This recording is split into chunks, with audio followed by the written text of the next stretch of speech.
Bueno, buenas tardes. Perdonar por el error. Hemos tenido un pequeñito problema en la producción del vídeo. Disculpad de verdad y ahora sí, empezamos. Bienvenidos, bienvenidas a una nueva edición del ciclo de conferencias On Design que FECOR pone en marcha cada año para traernos temas de interés y que nos generan y nos suscitan preguntas que tendremos la oportunidad de poder resolver. En el día de hoy, en esta tarde, hablaremos sobre un tema muy solicitado, muy interesante, que es las ayudas y los recursos a los que tenemos acceso y a los que tenemos derecho si somos personas con discapacidad. Para ello, tenemos con nosotros, con nosotras, a nuestra compañera Elena. Buenas tardes, Elena. Hola, Arratsaldeon. Elena es la trabajadora social de FECOR con más de 30 años de experiencia y un gran y extenso conocimiento en el tema que vamos a tratar hoy. Nos dará pistas, nos ayudará sobre cómo poder optar a ayudas tanto en el ámbito del empleo, de la educación, de la vivienda, prestaciones económicas, etcétera, etcétera. Y como ya vamos con un poquitito de retraso con la hora prevista, sin más, os dejo con ella. Gracias, Elena. Bueno, Arratsaldeon a todos, disculpar por el retraso. Y bueno, pues seguramente muchas personas ya me conocéis o incluso habéis podido estar aquí en FECOR consultándome alguna cuestión precisamente relacionada con todo este tema que yo voy a tratar de haceros una exposición a través de una presentación que os he preparado para ir dando un repaso poco a poco a todos los recursos y las ayudas que las personas que tenéis reconocida una discapacidad o una dependencia pudierais tener acceso. Entonces, con esta presentación nos va a seguir un poco de guía para ir repasando, haciendo un repaso, ¿no? Porque es verdad que a lo largo de los años, pues los recursos y las ayudas pues van cambiando, se van ampliando, van reduciéndose también, bueno, pues de todo un poco, ¿no? Entonces, bueno, pues vamos a empezar con la presentación. Bueno, en primer lugar, aunque muchos ya me conocéis, yo trabajo en FECOR. FECOR, como sabéis, es una federación que está conformada con 20 asociaciones de personas con discapacidad. Actualmente tenemos 9.000 personas asociadas y FECOR se constituyó en el año 79, fue constituida por las personas con discapacidad con el objetivo de trabajar por las personas con discapacidad. Actualmente estas son las 20 asociaciones que conforman FECOR, son 20 asociaciones todas del ámbito de la discapacidad física o de la discapacidad orgánica. ¿Y FECOR qué hace fundamentalmente? Pues hacer un trabajo conjunto y coordinado con todas las asociaciones donde trabajamos, por una parte, la reivindicación de los derechos de las personas con discapacidad y en este sentido lo que hacemos es participar en diferentes foros de la administración reivindicando la igualdad de oportunidades y el derecho a una vida independiente de las personas con discapacidad. Llevamos a cabo también tareas de sensibilización y luego ofrecemos también programas, actividades y servicios que gestionamos nosotros directamente. Dentro de los programas, así a grandes rasgos, que llevamos en FECOR, pues ofrecemos a todas las personas que estéis asociadas y a la ciudadanía en general que tiene una discapacidad del territorio histórico de Vizcaya, servicio de asesoría jurídica, servicio de apoyo psicológico, tenemos también un programa de empleo, somos centro colaborador de Lanbide, organizamos actividades de ocio, tenemos un programa de vacaciones, de salidas, excursiones de fin de semana, también llevamos a cabo un programa de préstamo de ayudas técnicas, gestionamos 2 servicios también de la Diputación Foral de Vizcaya, de la cartera de servicios sociales, como es Arbolarte, que es el centro de día para personas con discapacidad, y Echegoki, que son unos apartamentos con apoyo también de la Diputación Foral de Vizcaya. Y recientemente también hemos puesto en marcha un programa que se llama Visinde, que es una red de mentoría también de apoyo entre iguales para conseguir mejorar las condiciones de vida y conseguir el reto que es poder llevar una vida independiente. Y bueno, pues entraremos ahora un poquito en la materia, ¿no? Todos sabemos que cuando una persona pues nace con una discapacidad o bien adquiere una discapacidad en alguna etapa de su vida, pues esto supone un verdadero problema a nivel personal o a nivel de familiar, ¿no? Y eso hace que requiere muchas veces de tener unos apoyos, de unos recursos que den un poco cobertura a esas necesidades que esa persona puede tener, ¿no? Y ahí es donde nos vamos a centrar un poquito con la charla. Como punto de partida, sí quería deciros que para poder acceder a todos los recursos y a las ayudas que ahora iré explicando, es importante que la persona tenga ciertos reconocimientos oficiales por organismos como es la Diputación o por la Seguridad Social.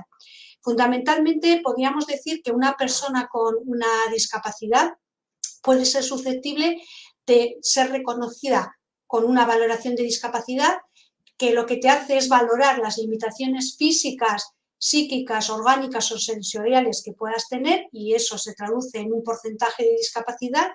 También puede ser susceptible de que te reconozcan un grado de dependencia, que es cuando, más allá de tener esa discapacidad, esas limitaciones físicas, necesitas apoyos para las actividades básicas de la vida diaria y para tu autonomía. No siempre el hecho de tener una discapacidad conlleva tener una valoración de dependencia, porque está, como os digo, depende de si necesitas apoyo para las actividades básicas de la vida diaria.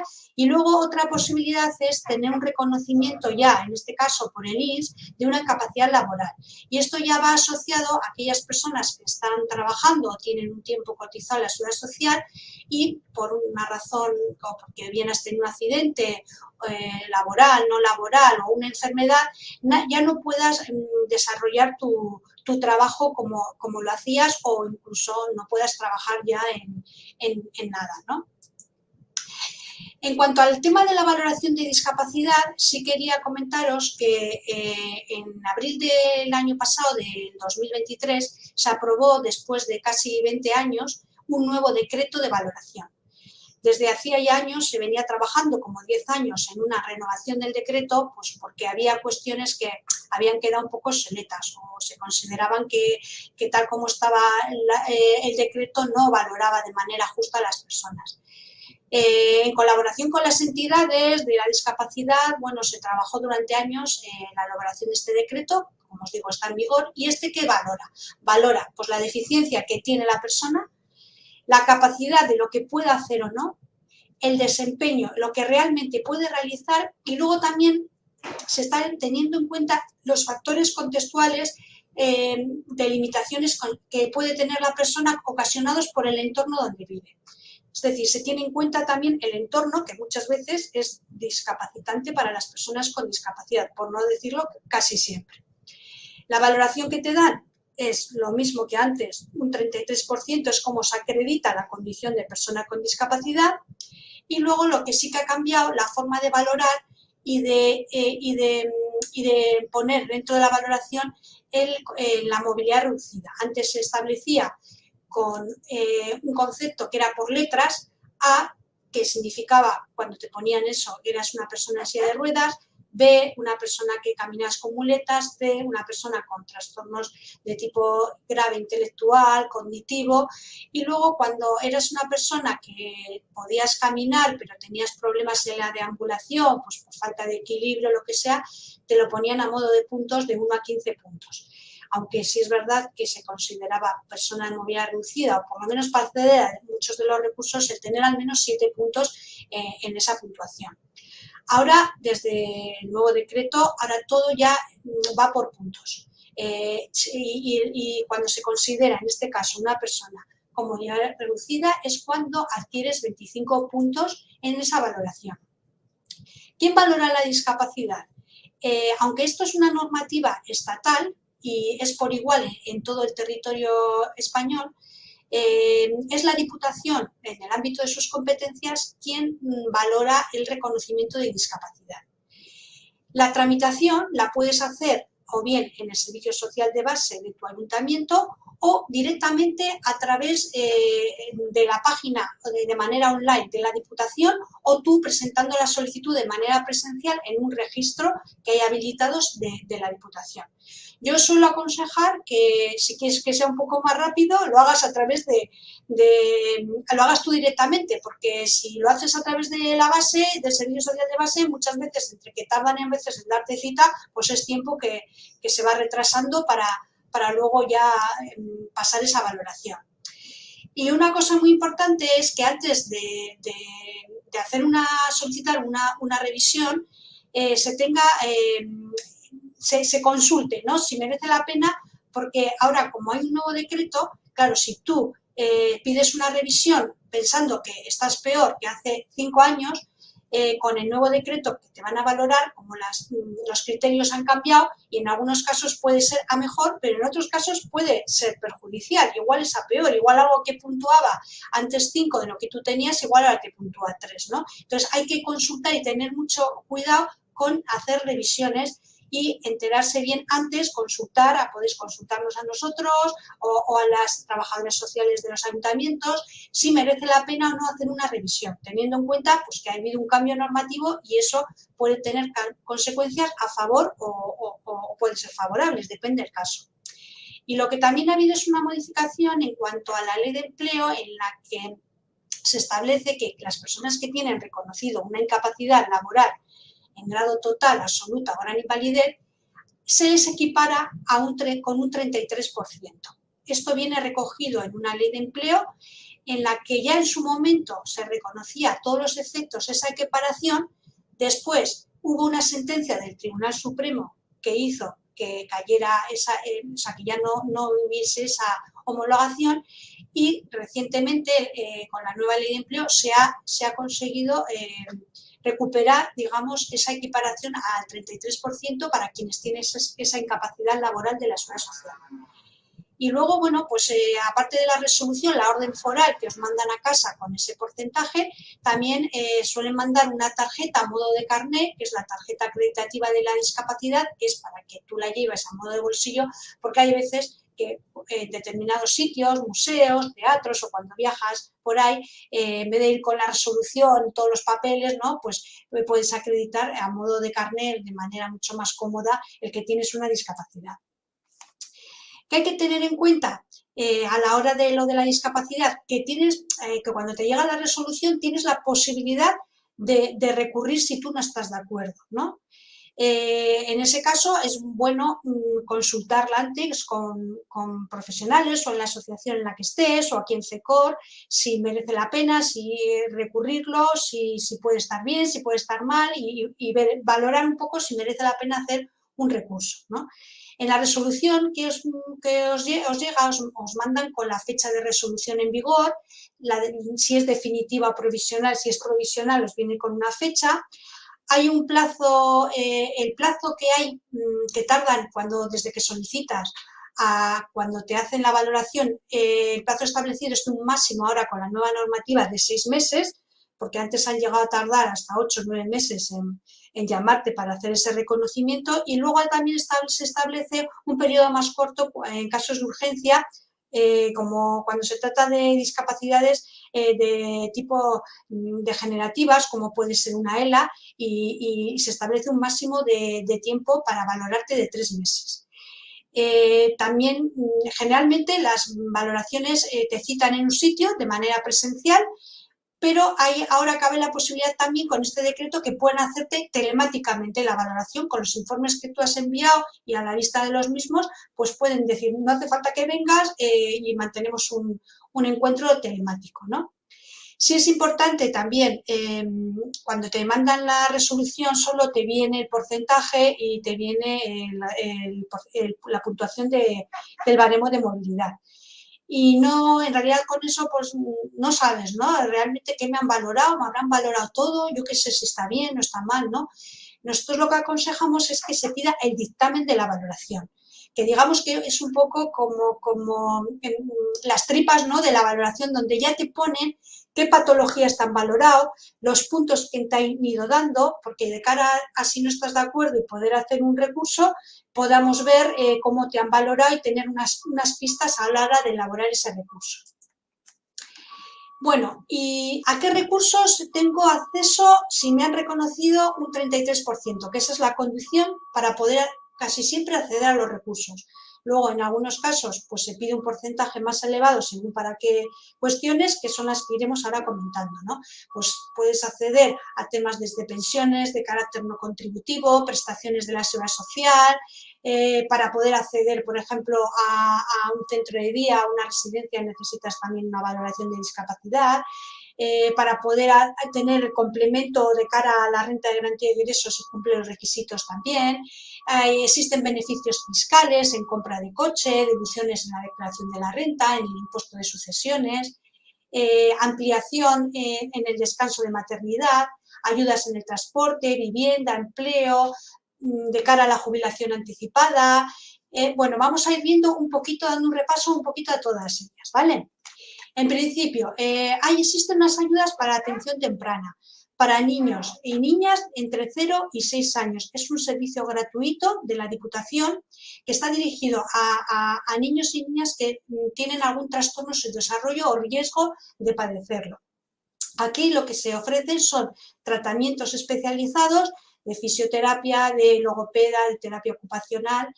Lo que se hace es una valoración de necesidades biopsicosociales y por eso intervienen departamentos como es el de Sanidad, Educación y Servicios Sociales, hacen un plan de atención personalizado en base a la persona, al niño o la niña en particular y se determina un tratamiento pues de logopeda, de fisio, ¿no? Y te dan unas horas para que luego tú elijas entre un catálogo de centros que tienen concertados con la Diputación el ir a hacer ese tratamiento de logopeda, de fisio o de varios. Ellos depende un poco lo que te hayan establecido en el plan de atención personalizado. Tú eliges el centro y es Diputación quien se encarga de pagar el coste de esos servicios dentro de lo que te ha establecido el plan. Si luego tú, aparte, quieres ir a hacer más sesiones, pues ya eso tendría que ser por tu cuenta. En cuanto al ámbito educativo, bueno, en cuanto al ámbito educativo, tenemos que tener en principio bien claro que todos tenemos derecho a la educación y poder ir al centro que elijamos. Y para eso, para que podamos ir al centro, tienen que tener, en principio, condiciones de accesibilidad. En el caso de no cumplir condiciones de accesibilidad, podemos exigir a las administraciones, sobre todo, bueno, tanto públicos como centros concertados, que esos centros tengan condiciones de accesibilidad para que yo pueda ir al centro de mi barrio o al que yo he elegido. También tengo derecho a que me pongan especialistas de apoyo cuando necesito ayudas o asistencia en el aula o para ir, cuando tengo que ir al recreo, cambiarme de clase o si tengo que ir, por ejemplo, al baño y necesito una asistencia. Y también existen becas, ayudas y subvenciones concretas también dentro del ámbito educativo. ¿Qué ayudas hay? Hay ayudas para el transporte escolar, hay becas para el estudio y también hay un subsidio que el año pasado salió de una ayuda de 400 euros independientemente de ingresos, que ahora comentaré un poquito más en concreto. En las universidades, en la UPV, hay un servicio de atención también a personas con discapacidad, donde te pueden orientar de las ayudas, de los apoyos que puedes tener. Existen becas, tasas reducidas, por ejemplo, cuando vas a adquirir el título de bachiller o el título de formación profesional, el hecho de tener una discapacidad, cuando vas a adquirir el título hay que pagar unas tasas. Bueno, pues si tienes una discapacidad, pues ahí te reducen las tasas, ¿no? O en la universidad también la matrícula es gratuita si tienes una discapacidad o si, por ejemplo, tu padre o tu madre tiene una discapacidad de más de 65 o los dos padres tienen una discapacidad de más del 33%, también la matrícula, aunque tú como alumno no tengas una discapacidad, puedes tener también la matrícula gratis. Y luego, bueno, pues tanto en formación profesional, en la universidad, existen plazas reservadas para personas con discapacidad dentro de la carrera. Yo quiero hacer una carrera de derecho o de la que sea, pues existe un cupo de plazas reservadas para personas con discapacidad a las que teniendo ese reconocimiento tú puedes acceder. Existen apoyos específicos en el aula, como os decía antes, para la enseñanza obligatoria, que es de 0 a 16 años. Pero recientemente con una ley nueva que se ha aprobado de formación profesional también existe el derecho a tener un apoyo en los estudios que son de formación profesional o de enseñanza posobligatoria como es el bachiller. Y también a nivel universitario también existe la posibilidad de solicitar a través del servicio de atención a personas con discapacidad de la Universidad del País Vasco, en nuestro caso, un apoyo también en el aula. Existen ayudas también para el transporte universitario. Hay ayudas hasta un máximo de 12.000 euros que pueda hacer, que pueda costearte el que tú tengas que ir todos los días del curso a la universidad o que tengas que contratar un servicio de transporte especializado o en un momento dado alguien que te lleva y poder costear el coste de la gasolina. Y luego, ahora recientemente hemos recibido también la información de unas ayudas que hay a nivel estatal del Real Patronato de la Discapacidad que se pueden solicitar hasta el 20 de julio de 2004 para personas o bien que quieran estudiar en la universidad o una formación profesional donde dan unas ayudas para costear gastos que puedas tener, pues si estudias fuera, en una residencia, para libros, para matrículas, ¿no? Donde puedes adquirir también una ayuda a través de este Patronato de la Discapacidad.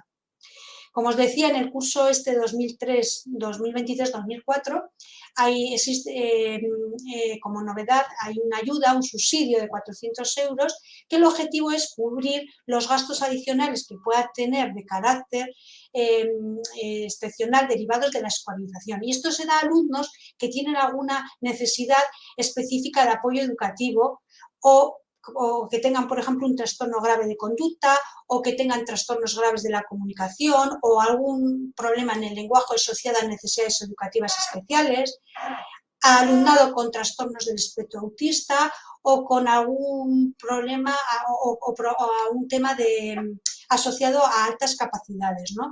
Y este es una ayuda de 400 euros que al margen de las becas, a diferencia de las becas que podemos solicitar que están sujetos a ingresos económicos de la unidad familiar, aquí es independientemente de lo que gane la familia. Con lo cual, todas las personas con discapacidad que estén dentro de este alumnado con estas características, con estas discapacidades, pueden acceder a este subsidio de 400 euros. En cuestión de empleo, bueno, pues aquí, como sabemos, en el País Vasco está Lanbide, que es el Servicio Vasco de Empleo, donde tú te puedes inscribir como demandante de empleo como persona con discapacidad. También deciros que en CECOR tenemos un programa de empleo, somos centro colaborador de Lanbide y damos orientación para la búsqueda de empleo y luego también tenemos nuestra propia bolsa donde gestionamos ofertas de empleo que nos llegan o bien a través de Lanbide o de empresas privadas y ofrecemos también nuestra bolsa de personas demandantes de empleo a todas, a empresas y les informamos de las ayudas que tienen para la contratación. ¿Y estas ayudas cuáles son? Pues por una parte las que da la Administración General, que son ayudas cuando una empresa hace un contrato indefinido, pues puede recibir una subvención a fondo perdido, puede recibir una subvención para la adaptación del puesto de trabajo y también bonificaciones de hasta un 90% en las cuotas de la Seguridad Social. También existen ayudas a nivel estatal cuando se contrata a una persona con una discapacidad, siempre, como os digo, con un 33% más para contratos temporales, para contratos de tipo formativo y también hay ayudas para el autoempleo, para personas autónomas. A nivel de Euskadi, el Gobierno vasco sacó un decreto en el que también establece ayudas que pueden ser compatibles con las estatales para las empresas. Hay ayudas para la inserción laboral, hay ayudas para el autoempleo también, hay ayudas también para los centros especiales de empleo y ayudas para el empleo con apoyo, que es otra modalidad de empleo. En cuanto al acceso a la vivienda, bueno, en el tema de vivienda, las competencias en vivienda las tiene el Gobierno vasco. Y aquí está el organismo de Gobierno vasco que gestiona todo el tema de vivienda, que es Etxebide.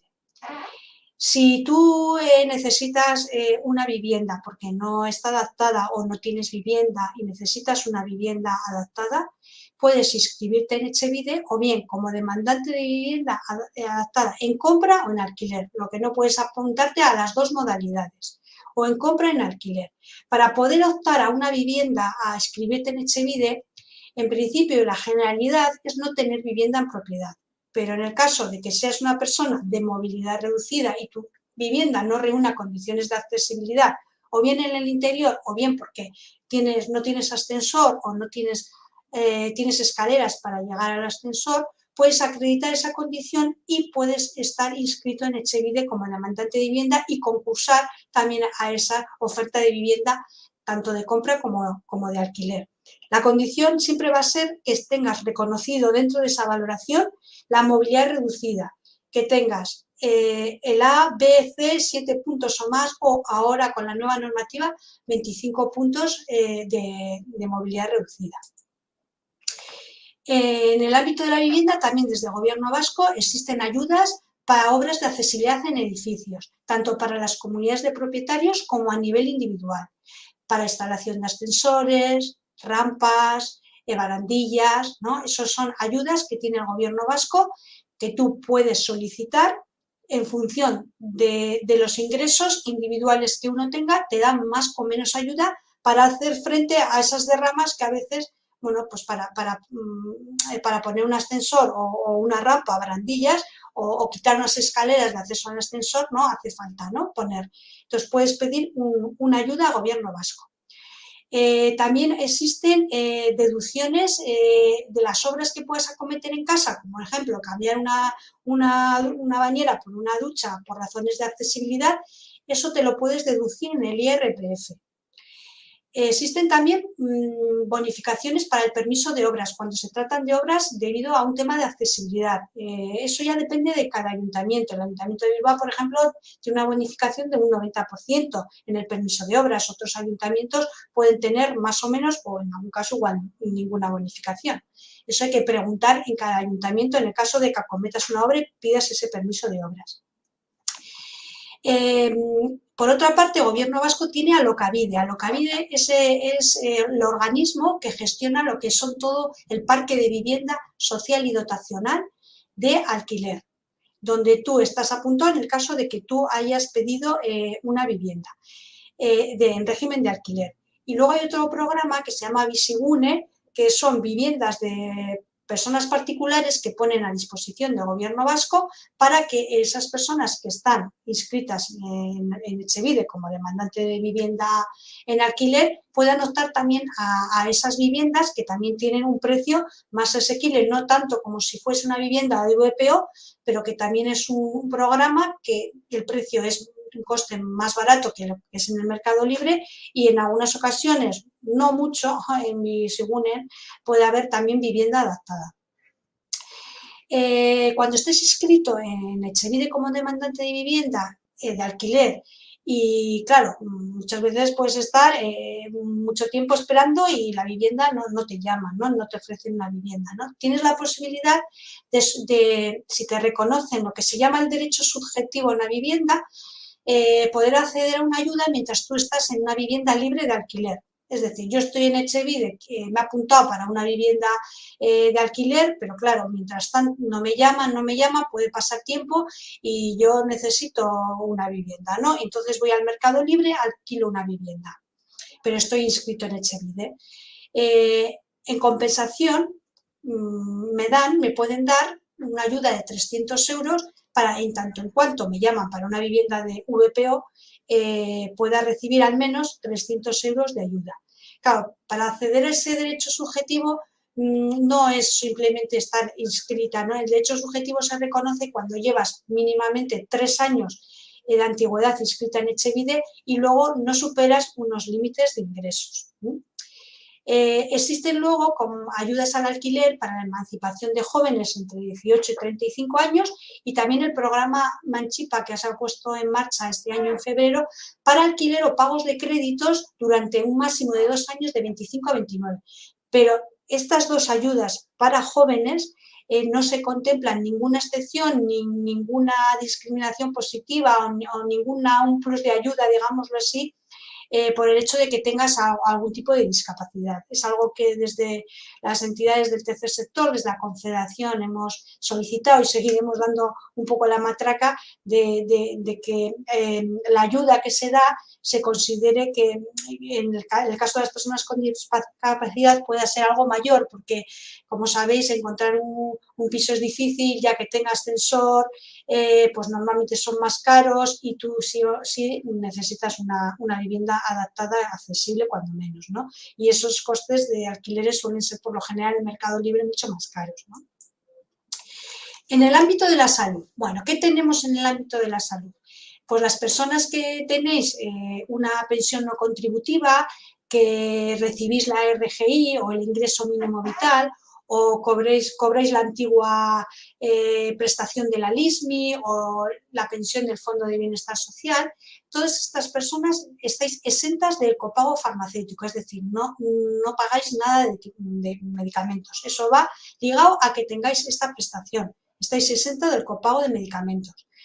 Sin embargo, hay personas pues, que pueden ser pensionistas por jubilación, por algún tipo de incapacidad y como sabéis, ahí antes no se pagaban los medicamentos, pero ahora, desde hace unos años, pusieron un copago. Sí que es verdad que son copagos pequeños, en función también de los ingresos, hay un máximo al mes a pagar en función de esos ingresos, pero es verdad que hay gente que incluso eso puede suponer un coste excesivo, ¿no? Según en qué persona. El gobierno vasco lo que ha puesto es unas ayudas para personas que tienen ingresos bajos para el copago farmacéutico de esos casos en los que los ingresos son bajos. Y se solicita en el centro de salud de cada uno. Luego, el Osakidetza también tiene un catálogo de prestaciones ortoprotésicas, donde si tú necesitas una silla de ruedas, una prótesis, una prótesis de pierna, una muleta, andadores, puedes solicitar una ayuda porque esto lo cubre Osakidetza. Para eso necesitas la prescripción de un especialista, que normalmente es un neurólogo o un traumatólogo, que es quien te pone el código cuando necesitas una silla manual, de motor. Hay una serie de productos, órtesis y prótesis, que Osakidetza te puede prescribir y te cubre el coste total de esas prestaciones ortoprotésicas. Generalmente tú lo que haces es pedir esa prestación, Osakidetza te tiene que responder si te la concede o no y luego tú si te dice que sí, pues vas a la ortopedia que tenga concierto con Osakidetza, porque no vale comprarla por internet ni nada de eso, tienes que comprarla en las ortopedias que casi todas están concertadas con Osakidetza, comprar esa silla, esas muletas y pagar esa ayuda técnica. En el caso de que tú no tengas posibilidad de adelantar el dinero porque hay costes de aparatos como puede ser una silla de motor, que pueden ser 3.500 euros, tienes capacidad económica, puedes solicitar el abono directo. Si hay que presentar otra documentación referida a los ingresos y es muy importante que eso se haga cuando se solicita la prestación. Señalar en la parte de abajo que pone un cuadradito donde tú puedes señalar que quiero solicitar el abono directo, que quiere decir que directamente, si me conceden la silla de motor o la prótesis o la órtesis que sea, le pague directamente Osakidetza a la ortopedia. En cuanto a temas de transporte, hay ayudas para la compra de un vehículo, ¿no? Desde la exención del impuesto de circulación, de matriculación o el IVA reducido. Y vamos a ver cuáles son, esto es muy frecuente que se pregunte mucho, ¿no? Y vamos a ver cuáles son los requisitos para tener acceso a estas ayudas en la compra de vehículo. Por una parte tenemos la exención del impuesto de matriculación, que esto varía en función de todo este tema de contaminante y eso, pues tienen unos impuestos diferentes, que puede ser que sea 0% porque es un coche eléctrico, hasta un 15,75% de impuesto de matriculación. Todo eso depende de lo contaminante o no contaminante que sea el vehículo, ¿no? Para poder acceder a esta exención tienes que tener una discapacidad, tener el vehículo a tu nombre, tienes que tener carnet de conducir y en el caso de que no tengas carnet de conducir, necesitas que una asociación o una federación como nosotros te emita un certificado que acredite que es para tu uso exclusivo. Esto es para personas normalmente que aunque quieren conducir, a veces pues no pueden hacerlo y sin embargo sí tienen un coche o necesitan un coche para que le traslade otra persona. Entonces no pueden acreditar esa condición de tener carnet, se emite ese certificado desde una asociación a la que pertenezcas o desde nosotros, desde la Federación, y puedes acceder también a esa exención del impuesto. Solo se puede acceder a un solo vehículo por persona y tienen que pasar al menos 4 años para volver a beneficiarse, a no ser que tengas un siniestro total, en cuyo caso te eximen del requisito de los 4 años. Para el IVA reducido ya las condiciones varían un poco. En la compra del coche el IVA normalmente es de un 21% de IVA. Para poder aplicarte el IVA reducido de un 4% para las personas con discapacidad, tienes que tener reconocido una movilidad reducida. Y esto siempre hay que solicitarlo antes de comprar el vehículo. El vehículo, por supuesto, tiene que estar a nombre de la persona con discapacidad y lo mismo que el impuesto de matriculación, tiene que haber pasado 4 años al menos para poder volver, o que sea siniestro total, para volver a pedir el IVA reducido. Pero como os digo aquí, más allá de tener una discapacidad, el requisito es tener una movilidad reducida reconocida, si no solo con un 33% no es posible. Así como para el impuesto de circulación, el que se paga todos los años al ayuntamiento, la condición también que para poder acceder a esta exención de este impuesto, además de pedirte como requisito tener una movilidad reducida, puede ser también personas que tengan más de un 65 sin movilidad reducida, quienes pueden acceder al impuesto de circulación. También el coche, por supuesto, siempre tiene que estar a nombre de la persona con discapacidad y no puede superar los 14 caballos, salvo que el vehículo esté adaptado para trasladar a una persona en silla de ruedas, que se permite que supere esos caballos. Porque, claro, hay personas que compran una furgoneta adaptada para entrar con la silla de ruedas en la parte de atrás, por ejemplo, y esos coches pues son más grandes, tienen un coste mayor, tienen más caballos, ¿no? Entonces, bueno, cuando es un caso así, no hay ese límite de caballos para poderte aplicar la exención de ese impuesto de circulación. En cuanto a las tarjetas de estacionamiento, que también puede adquirir una persona, existen dos. La más conocida es la tarjeta europea, que te permite aparcar en zonas reservadas para personas con discapacidad. Las que tienen el anagrama de la silla de ruedas de suelo tienen también la señal, la señalítica vertical. Y luego está, y esa tarjeta te la dan cuando tienes movilidad reducida, es condición indispensable tener movilidad reducida, y te la dan tanto si conduces tú como si no conduces. Y se puede utilizar en cualquier vehículo, en tuyo propio, o si te lleva un amigo o un familiar o alguien, siempre y cuando vayas en el coche. Tú puedes hacer uso de esa tarjeta para aparcar en zona reservada, sin límite de tiempo y sin pagar. Y luego existen las tarjetas de OTA, que eso ya se regula, varía según las ordenanzas municipales, ¿no? En los municipios en los que hay OTAs, como es el Ayuntamiento de Bilbao, el Ayuntamiento de Guecho o Baracaldo, ¿no? Existen ordenanzas específicas de funcionamiento de OTA y para la ciudadanía en general, y cómo se regulan para las personas con discapacidad. En este sentido, el compañero de FECOR, que es el que tenemos trabajando, que lleva todo el tema de accesibilidad, ha elaborado una guía informativa que la tenéis colgada en nuestra página web, donde podéis ver, es un manual, una guía útil, digamos, para que conozcáis, según en qué municipio vais, cómo funciona el sistema de OTA en cada municipio, porque no es igual en todos los municipios. De cara a adaptar un vehículo, también existen unas ayudas que da la Diputación, no para la compra, pero sí para la adaptación, a través del servicio de Guisatec de la Diputación. Puedes acceder a una ayuda para adaptar un vehículo, por ejemplo, para poner raíles, para poner una grúa, para introducirte en el vehículo, asientos giratorios, para poner los mandos si conduces, de freno, un pomo de volante, y estas ayudas oscilan entre los 125 euros y los 4.000 euros, dependiendo el tipo de adaptación que vayas a solicitar. El requisito es tener carnet de conducir, salvo que demuestres que no tienes aptitudes psicofísicas para poder conducir, en cuyo caso también, si compras ese vehículo adaptado, puedas también acceder a ese tipo de ayudas.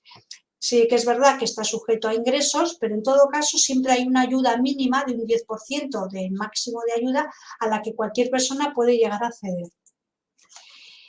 A nivel de transporte público existen también los bonos o las tarifas reducidas, ¿no? La más conocida es la de Visatrans, ¿no?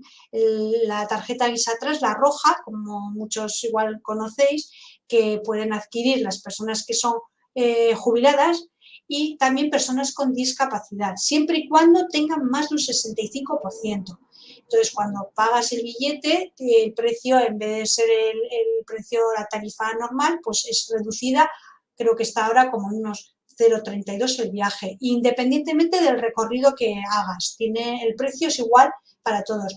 Y aquí abarca todo tipo de transportes, desde el metro, Bilbobús, Bizkaibus, el tranvía, los funiculares, pero la condición es o ser mayor de 65 años, tener más de un 65 de discapacidad, o también si tienes reconocida una incapacidad en grado absoluta o gran invalidez, también puedes acceder. Existe también el Bilbotrans, que es otra tarjeta, pero únicamente para las personas que viven en Bilbao, empadronadas en Bilbao. Y aquí sí que las pueden adquirir personas con un 33%, pero va sujeta a ingresos. Entonces, dependiendo de los ingresos y teniendo un 33% de discapacidad, pueden o no o darte para, y bueno, estando empadronados en Bilbao. Vamos, esto no vale para una persona que vive en Baracaldo. Así como la Visatrans es para todo el territorio de Vizcaya.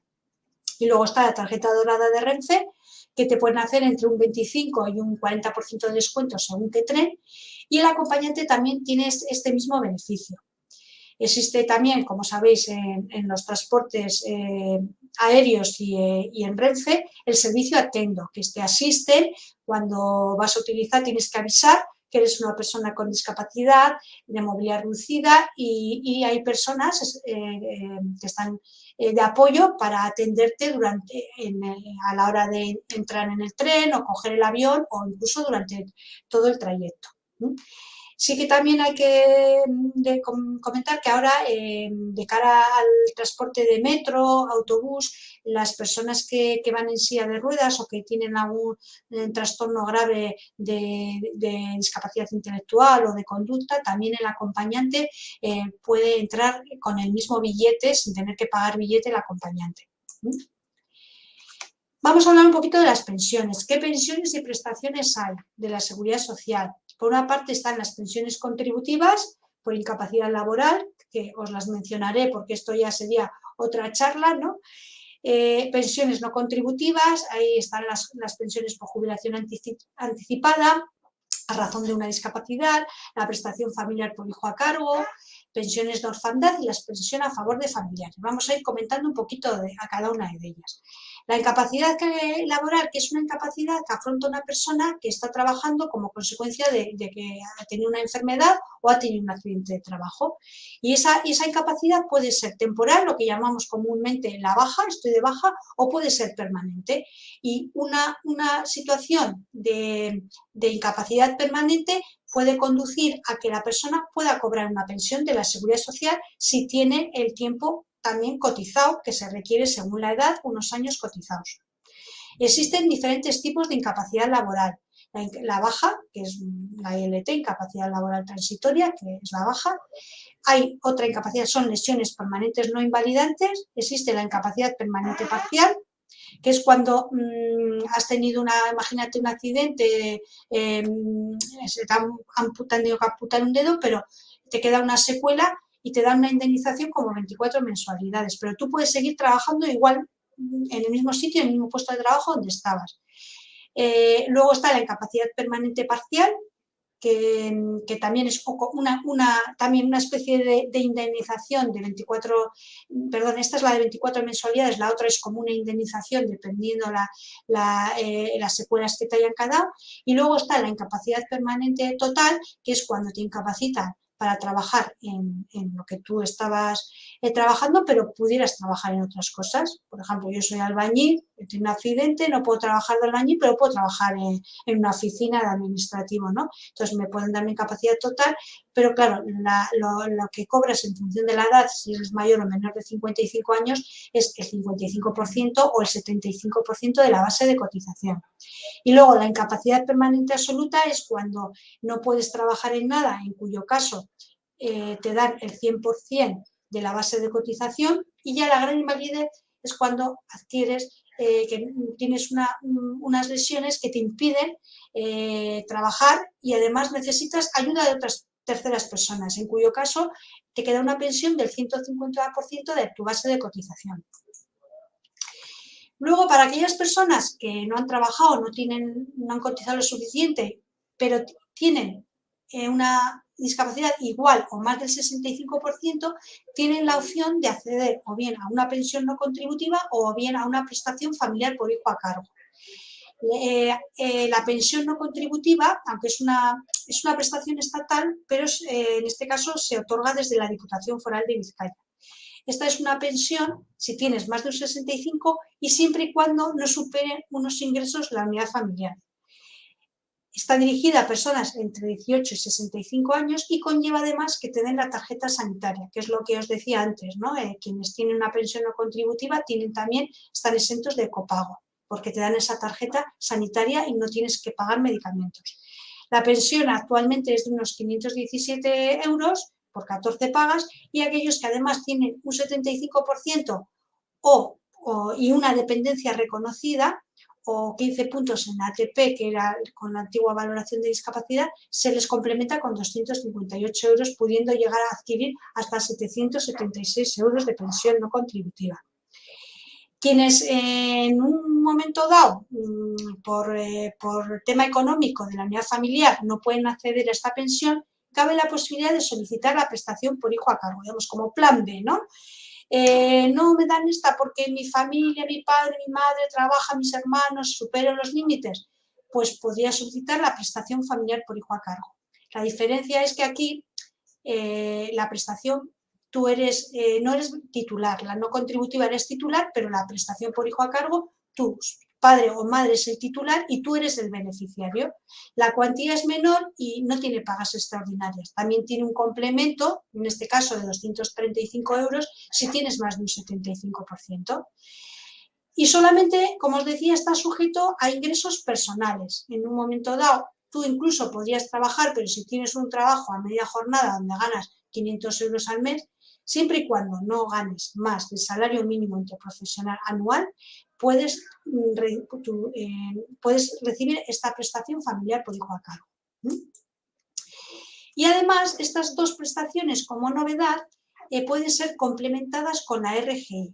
Si tienes una pensión no contributiva, si tienes una prestación familiar por hijo a cargo, pueden ser susceptibles de ser complementadas con la renta de garantía de ingresos. Porque aquí sí que no se tienen en cuenta los ingresos de la unidad familiar. No te consideran por tu condición de pensionista unidad económica independiente, aunque vivas con tus padres, y es por ello por lo que te complementan con hasta lo que vendría a ser la RGI de una persona con discapacidad. Por ejemplo, una persona con discapacidad que viva sola con una pensión no contributiva, la renta de garantía de ingresos sería 1.065 euros. Si a mí me dan una pensión no contributiva de 517 euros, porque eso sí, lo que no se tiene en cuenta y no computa para la RGI es el complemento de ayuda a tercera persona, ni tampoco se computan las prestaciones que puedas tener por dependencia, te complementa desde esos 517 hasta los 1.064 euros. Eso sí, te prorratean las pagas extras, hacen el cálculo y te dan esa diferencia. Y viene a ser como unos 400 y pico euros, dependiendo si es la prestación por hijo a cargo, que como no tiene pagas extras, la cuantía de complemento es mayor, a que sea la pensión no contributiva de invalidez, cuyo complemento es menor, porque al prorratear las pagas extras, la cuantía que tiene esa persona de ingresos es mayor. Como os decía, esto es novedoso en cuanto a la renta de garantía de ingresos, ha habido novedades importantes y una de ellas es que las personas que tienen la prestación familiar por hijo a cargo, que antes no podían acceder a la RGI porque no se consideraban pensionistas al tratarse de una prestación, ahora sí. Ahora se les considera, se les equipara igual que a un pensionista y pueden complementar su prestación con la renta de garantía de ingresos. Y otra de las cuestiones que también ha cambiado es que no se exige vivir de manera independiente, haberte independizado al menos con un año de antelación. en el caso de que seas una persona con discapacidad entre 18 y 29 años, porque el requisito general es que tienes que llevar un año al menos independizado para poder recibir la renta de garantía de ingresos. Si eres una persona con discapacidad en esta edad, te eximen de ese requisito. Bueno, en cuanto a la jubilación anticipada, si tienes una discapacidad de más del 65, estás trabajando y tienes más de un 65, puedes pedir la jubilación anticipada nunca antes de los 52 años y existe un coeficiente reductor de un 0,25 o de un 0,50 si tienes más de un 75 de discapacidad para que puedas jubilarte y poder cobrar el 100%. Y quienes tienen más de un 45%, también nunca antes de los 58 años, también se aplican unos coeficientes reductores para que puedas jubilarte con antelación. Pero aquí no vale todas las personas con un 45. Tiene que ser un 45 y para determinadas patologías. Son patologías muy concretas que vienen reguladas en el decreto y que se van ampliando y que se tratan de patologías que claramente hay evidencias de que existe una reducción de la esperanza de vida. En esos casos se puede solicitar teniendo un 45% y siempre que lleves por lo menos 5 años con esa acreditación del 45. Hasta hace poco se pedían 15 años, pero recientemente, el año pasado, hubo un cambio normativo y ya con 5 años en los que lleves tú con un 45 y siempre que estés dentro de ese catálogo, digamos, de patologías, también puedes acceder a esa jubilación anticipada antes de los 58 años. Nunca antes de los 58 años. También la pensión de orfandad, las personas que tenéis una discapacidad, las que son menores de 18 años o eres mayor con una discapacidad, pero no todas. Discapacidad entendido desde el punto de vista de la seguridad social de que seas una persona que no puedes trabajar, lo que vendría a ser equiparable a lo que sería una incapacidad en grado absoluta. Te tiene que reconocer la seguridad social para poder cobrar una pensión de orfandad siendo mayor de 18 años, que eres una persona que no puedes trabajar y lo que venía a considerarse una persona con una incapacidad absoluta. Y esta pensión de orfandad es compatible, es la única que es compatible con la prestación familiar por hijo a cargo. Por eso muchas veces hay personas que igual están cobrando una pensión no contributiva, porque es mayor al tener las pagas extraordinarias, pero fallece el padre o la madre y puede acceder a una pensión de orfandad, pero como no es compatible con la no contributiva, lo que se hace es renunciar a la no contributiva, solicitar orfandad y a su vez la prestación familiar por hijo a cargo de tal manera que puedas cobrar las dos porque son las dos que son compatibles.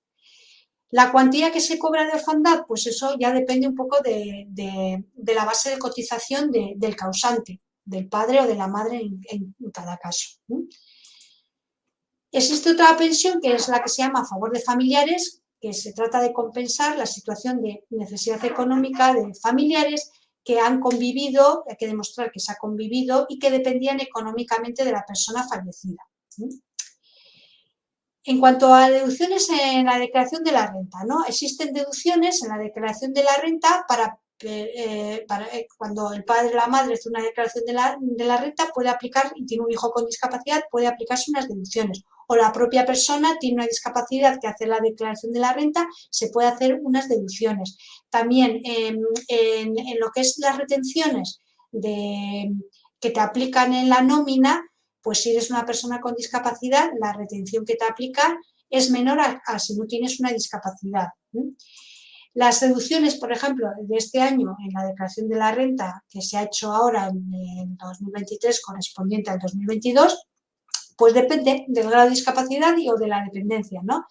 Veis aquí un poquito reflejado las cuantías, ¿no? De un 33 a un 65 hay una deducción de 849, si tienes un 65 a un grado 1 de dependencia, 1.200, si tienes un 75 a un grado 2, 1.400 y pico, y si tienes más de un 75 o 40 puntos de ATP, pues unos 1.813 euros de deducción en la declaración de la renta.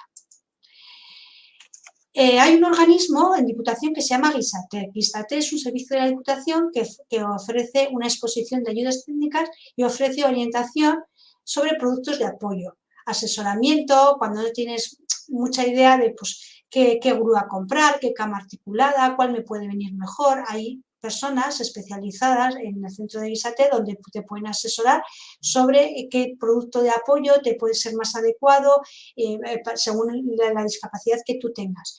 Y además de eso, pueden tramitar también una ayuda económica para adquirir esas ayudas técnicas.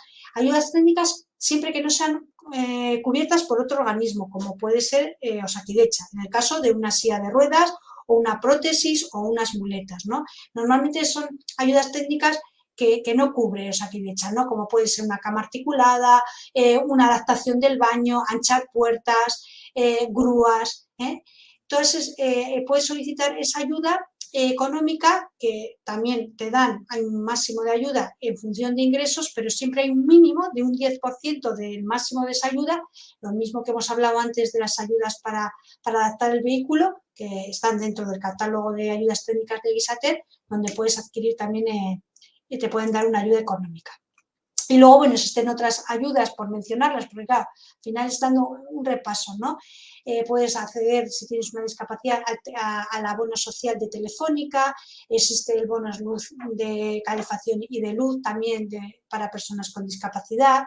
Puedes adquirir la condición de familia numerosa, si tienes 2 hijos, uno tiene discapacidad, se cuenta como 2, o si el padre o la madre tiene una discapacidad de más del 65 o ambos padres tienen discapacidad y 2 hijos, también se adquiere la condición de familia numerosa y eso también conlleva a una serie de beneficios o deducciones en determinadas cuestiones. La asistencia gratuita también existe se tienen en cuenta si tienes una discapacidad a la hora de tener en cuenta los ingresos y si puedes acceder a la justicia gratuita. Hay deducciones en el patrimonio protegido también. En el impuesto de sucesiones y donaciones también tienes deducciones. Y luego la ley CUME, que es cuando tú eres un padre o una madre que trabaja y tienes un hijo o una hija con una enfermedad grave y pides una reducción de jornada, puedes acceder a una ayuda hasta los 26 años, siempre y cuando ese hijo o esa hija tenga una enfermedad grave. Lo que hacen es cotizar por ti al 100%, aunque hayas pedido una reducción de jornada, y luego además te pagan, digamos, la pérdida esa que tú tienes de ese sueldo, ¿no?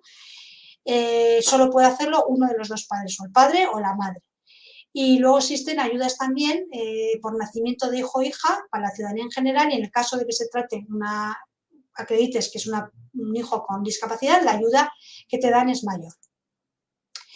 Vamos a hablar un poquito de la valoración de dependencia. En cuanto a la valoración de dependencia, como os he comentado antes, es una valoración diferente a la discapacidad.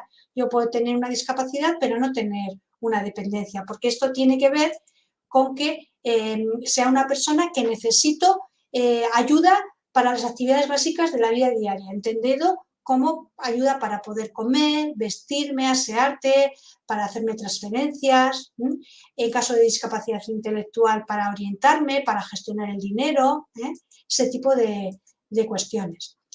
¿Es lo mismo una dependencia que una discapacidad? Pues no, la dependencia significa que necesito, como os decía, una ayuda de otra persona y sin embargo la discapacidad es que tengo unas limitaciones para determinadas actividades. Por ejemplo, si tengo una sordera no puedo ir y si tengo un problema de movilidad no puedo andar, ¿no? Entonces, pero no siempre tienes por qué necesitar, aunque tengas una discapacidad, ayuda de otra persona, ¿no? Entonces puedes tener una discapacidad pero no tener dependencia.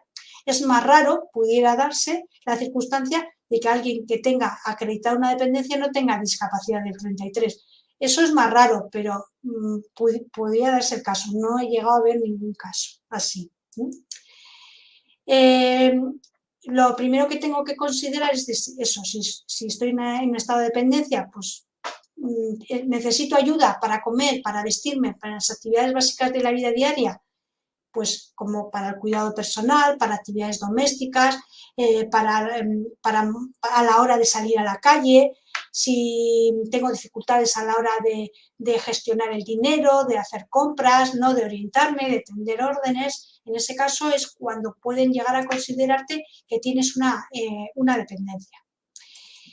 existe una herramienta de valoración donde te van valorando determinadas tareas, ¿no? Como es a la hora de, por ejemplo, lavarte, vestirte, si puedes hacer transferencias, si puedes desplazarte dentro o fuera del hogar y te van valorando ciertos indicadores, ¿no? Te puedes calzar, me puedo abotonar esto.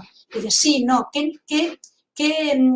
cantidad de ayuda necesitas? ¿No? Si simplemente necesito una supervisión, si necesito un apoyo total, si no es una pequeña ayuda, es parcial. Eso es lo que te va dando los puntos y en función de esos puntos te reconocen un grado de dependencia.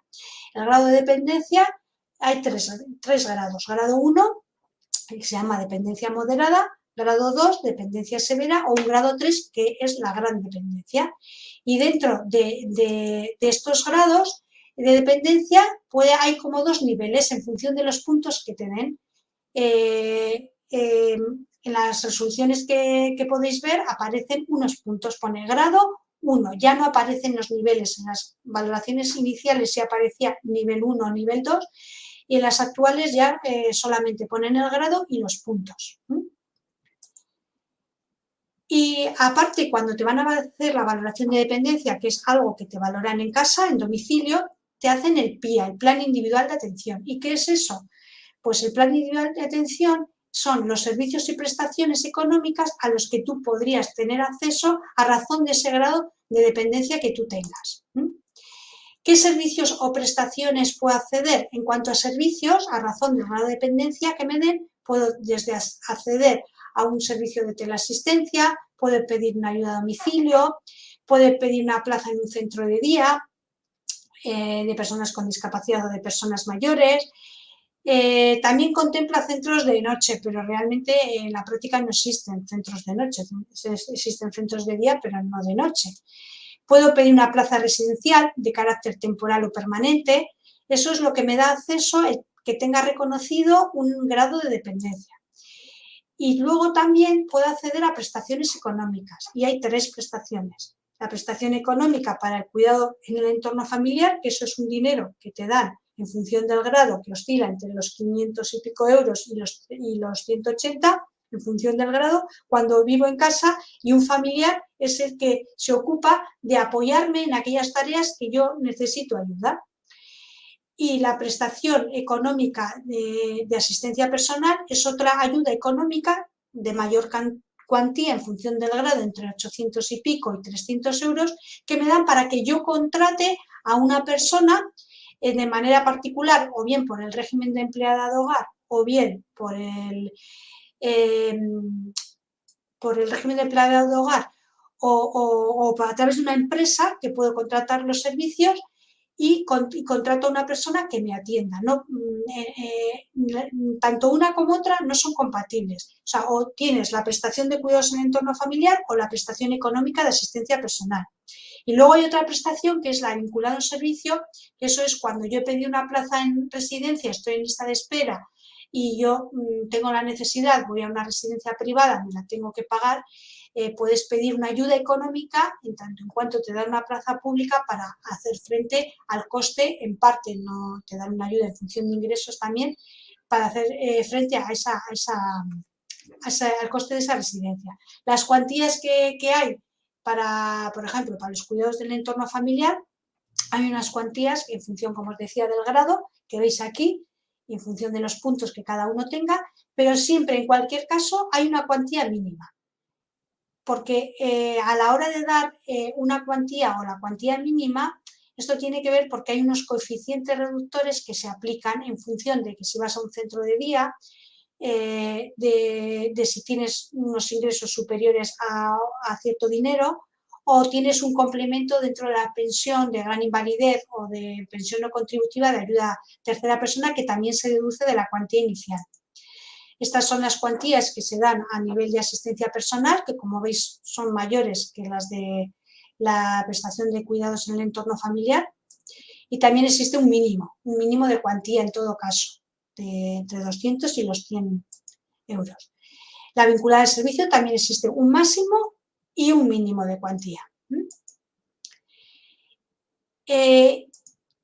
Y luego, pues como os decía, claro, no siempre te dan la cuantía íntegra, ¿no? Porque si tienes un grado 3, quiero una asistencia personal, me corresponden 800 euros, pero resulta que cobro una pensión no contributiva o una gran invalidez, pues esto se deduce de esa cuantía. Si tienes una gran invalidez, te deducen el 50% del complemento de la gran invalidez.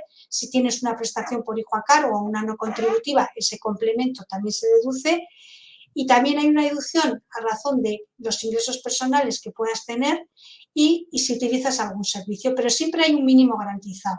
En todo caso, siempre hay un mínimo garantizado, que son las cuantías que os he puesto a la derecha. Por ingresos personales, las deducciones aparecen aquí un poco las que son, dependiendo de los ingresos que tenga, desde un 0 a un 25%. En cuanto a si utilizas un servicio, sea de centro de día, te deducen un 25%, o en el caso de residencia de 16 horas, un otro 25%, y si vas residencia y centro de día, como puede ser los centros que tenemos nosotros, Echegoki y Arbolarte, un 50%, y en función de eso, pues te queda una cuantía. Hay a veces incluso que te puede dar negativo, en cuyo caso siempre vas a tener esa cuantía mínima garantizada que os he puesto en las tablas anteriores. En cuanto a la asistencia personal, sí quería comentaros que si te acoges a la asistencia personal, el decreto establece que tienes que contratar un mínimo de horas. En función del grado que tengas, si tienes un grado 3, tienes que contratar un mínimo de 5 horas a una persona a la semana, un grado 2, 4 o 3. Siempre pueden ser más, pero hay un mínimo que tienes obligación de contratar, te lleve o no con la prestación que te dan. Puede ser, como os decía, a través de una empresa o puede ser a través de una persona que tú contrates de empleada de hogar o una persona que es autónoma. También los que tenéis la prestación de asistencia personal podéis acceder a un programa que tenemos en FECOR, que no sé si todos conoceréis, que es el SAVI. Es un programa que complementa a quienes tienen la prestación económica con asistentes personales contratados por nosotros, de tal manera que tú, si tienes la prestación económica y como generalmente no suele llegar con el dinero que te dan para contratar todas las horas de asistencia personal que tienes, puedes solicitar el complemento de nuestro servicio, que no tiene ningún coste para la persona, y en la medida que el servicio nos lo permita, porque también hay mucha demanda y estamos limitados a la hora de otorgar horas de SAVI, de Servicio de Apoyo a la Vida Independiente, podemos complementarte con horas, de tal manera que tú tendrías tu asistente personal contratado con tu prestación y podrías tener un asistente personal que iría contratado por FECOR, que complementaría esas horas que tú necesitas.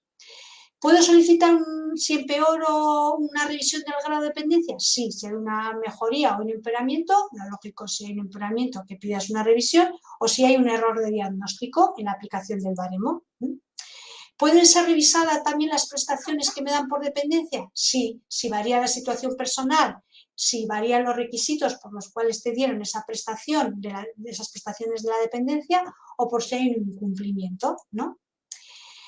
Bueno, de todas maneras, toda esta información que yo os he querido trasladar a modo de un poco de guión, y que es quizás mucha información, la tenéis recogido en un librito que tenemos publicado desde la Confederación del País Vasco, sobre todos los recursos y ayudas que hay para personas con discapacidad a nivel de Euskadi, en todos los ámbitos, en vivienda, en empleo, de pensiones, en fiscales.